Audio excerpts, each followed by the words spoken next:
teachers. Today we are on site at MLK showcasing one of our amazing kindergarten teachers, Miss Dixon. She is going to walk us through some classroom management strategies that she uses with her little kindergartners. So Miss Dixon, tell us a little bit about yourself. Well, hi, my name is Latoya Dixon. I've been here in Christian County for 7 years, I believe. Transplant from military. I've been all over the place. So we like to start all of our episodes off with an important relationship. Now, you have a picture of of people you want to share with us? Yes, these are my important relationship. They are my children, my 3 girls. They are not this young anymore. I wish, because those were better days. I have Agnes, Anna, and Abigail. Agnes is in college, Abigail is in 10th grade, and Anna is in 7th grade. And they're my heart. And I do what I do because of them. The focus of this episode is classroom management.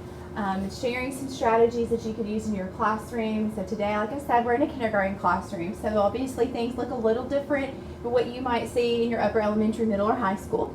Why is classroom management so important? I mean, we're now in September, but you're still working on and tweaking those procedures. And why is that so important?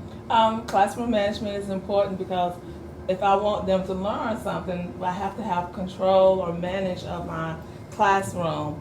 And that's why it's so important at the beginning of the year to be very consistent in what I am doing in the classroom. So when I come into the classroom, I am explicitly teaching everything that I want to happen in my room at the beginning of the year. So when you come back into my classroom in May, my room runs by itself. I don't even have to be here. My kids know exactly what they do when they walk into the classroom, to eating breakfast, to sitting on the carpet, to rotating through those transitions.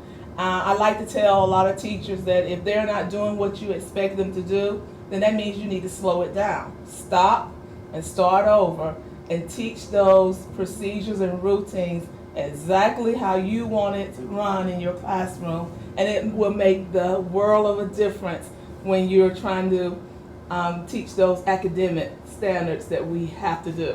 Absolutely. And I have been in your room in the spring semester, and it runs so smoothly. The students know exactly where to go, what to do, what every little bell or ding or saying that you have your chants and stuff, and they know exactly what to do. So taking those kindergartners who aren't used to a school structure, and that transformation is really impressive. It is, and it makes a difference, and they get used to those routines. Yes. To the point where if something changes, you need to let them know ahead of time, because they expect things to run a certain way, and it really works for me. Absolutely. Well, walk us through a little bit of what we're going to see today. Well, we're going to look at transitioning. After we do a lot of center rotations in our classroom. We do whole group, and then we go into small group. So you're going to see a transition from moving from one center to a different center. I usually use some type of attention signal. It all depends on the day. I like to use my doorbell, where I ring the doorbell and it makes a noise, and the kids know when they hear that noise that they will freeze. They freeze and they look at me. Then I give them their instruction of where they need to go. That I have in my classroom position strips on the floor so they know exactly where to stand to get ready for that next rotation. So that's what you're going to see, them standing up, getting ready to move to that next rotation. Why do you focus so much on the transition piece? It's not enough just to have the control at the center, but that whole transition piece. Because you have so much time to teach your lesson, and so if you do not have that transition smooth, then you're spending a lot of time correcting, and you don't want to do that. You want to be able to get up, move, and get to your next rotation so that instruction can continue and learning can continue with those students. Absolutely. So every minute counts. Every minute counts. Every minute counts. And you want to try to do it quickly. But also, if it's not working, slow it down and reteach that procedure. Absolutely. Well, thank you. We'll be back right after this break where we see her students in action. Stay Put adult underwear. Some days there's just no such thing as a bathroom break. That's when Stay Put comes in handy. absorbent, odor control, leak proof. Stay put for those days when you can't leave your classroom.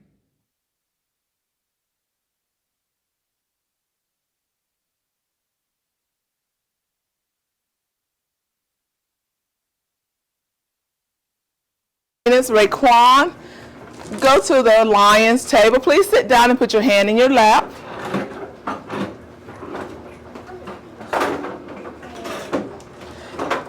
Blakely, Jamira, Damian, and Margaret, please go to the elephant table. Please begin working. Blakely, you can do the cards.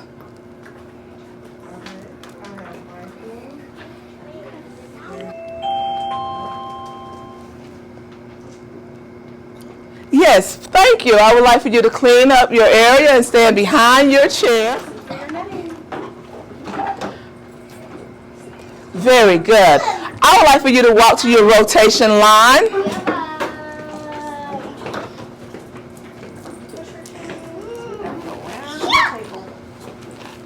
Arlene.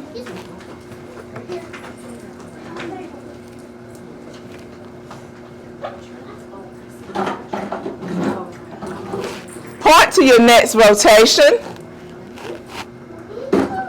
Please walk to your next rotation.